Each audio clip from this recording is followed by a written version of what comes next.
Hi, I'm Tom Kraeutler, News 12's home doctor. And before I got this job, I spent 20 years as a professional home inspector.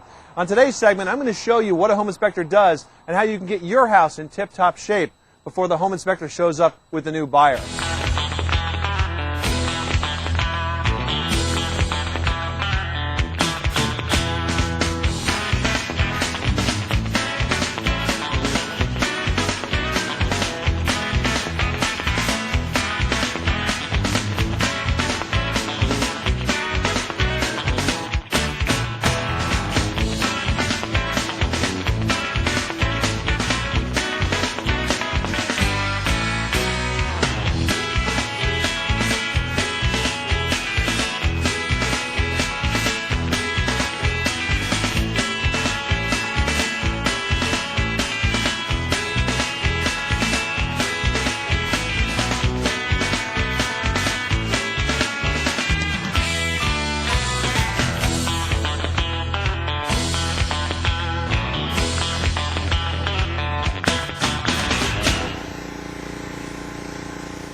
Welcome back to our home safety special on Open House.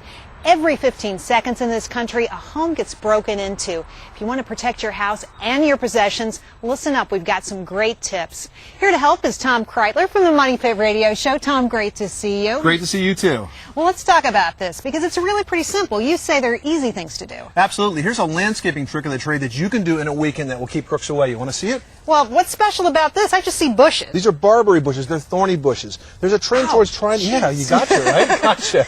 You want to try to put bushes around your house. They're going to keep crooks away. They're not going to want to spend a lot of time with a big thorny barberry bush. This gets to be 4 feet tall. Wow. It's a good thing to put around a window, especially one that's hard to kind of protect otherwise. Okay, Tom, you say this is the weak link of the house. Absolutely, for a number of reasons. First of all, you have these large lilac bushes that are providing a lot of cover for a burglar to work. Number two, that's a basement window. It's single pane glass, and it's very easy to break in. What do you do? Well, a couple of things. I would recommend you put an alarm on that window and also perhaps some security bars. Are those dangerous, though? Well, that's a good point. Security bars can be dangerous if they're not right kind of security bars. You need to make sure that they can be open from the inside, but not from the outside, so that if there's a fire, you can get out. All right. Well, let's see your next... A lot of these solutions can be pretty expensive when you get down to it. What about a cheap solution? Here's something that will cost you all of just one piece of wood. You measure your window from the top of the sash to the upper side of it, cut the wood to fit in there, simply slip it up there, stick it in place, and that actually will secure that window. It's better than a window lock, and no one can open it up. Not even me.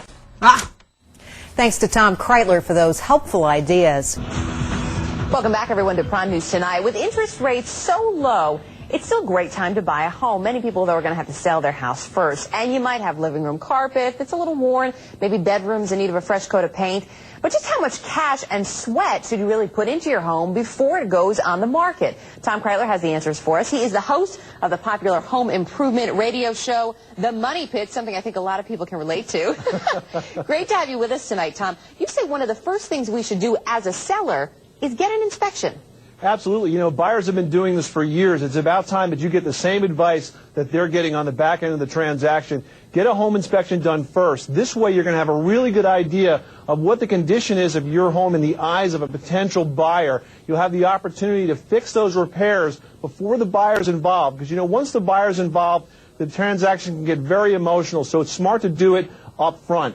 And what should we get fixed, if anything? Well, it's going to be a matter of negotiation. Now, it all comes down to perception. If the buyer knew the house had an old roof, the fact that that comes up on an inspection report is not going to be a surprise. But if the buyer expected the furnace was going to get in through the first winter, and it turns out that it's shot, you're going to end up having to negotiate about that. And I think the most reasonable thing is to split the cost on repairs like that were expected by either party. And maybe kind of wait before you fix anything until you have a buyer. Also, we hear a lot about fixing up the exterior with shrubs and landscaping. You have some better ideas for us. Yeah, you know, there was a study done by Thermatrude. They're a manufacturer of doors. They hired TNS, an independent research organization, to show 2,400 consumers images of homes, ones with standard front doors and ones with enhanced entryways. And these consumers were asked to estimate what the value was of these homes before and after these improvements. The results were amazing. We can take a look at an image of a home that did not have an upgraded front door. And we're looking at one now, too. This is the before shot we have up. Yeah, $284,000 for this house. Now, the only change they made here was they enhanced the entryways. Let's take a look at that house with the enhanced entryways.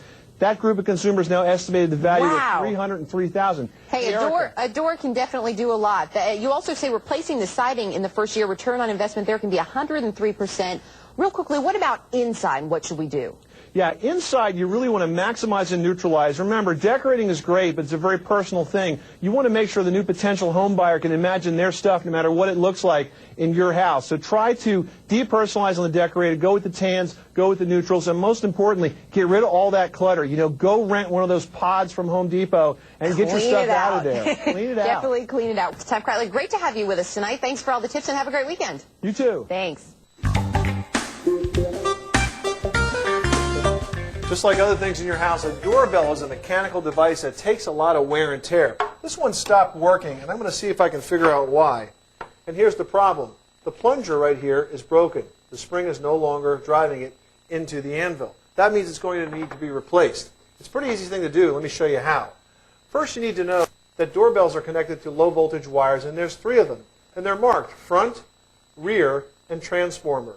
The first thing you should do is mark those wires so you don't mix them up when you take the old doorbell off. Then remove the doorbell and pull the old wires through the back of it. Now you see why it's so important to mark them. It can be pretty confusing if you're left with just a bunch of wires. Next, install the new doorbell, making sure to put the wires back exactly where they were. In this case, the front goes on the front, the rear goes in the rear, and the transformer goes right in the middle. Okay, it's all set. Give it a try. Sounds perfect.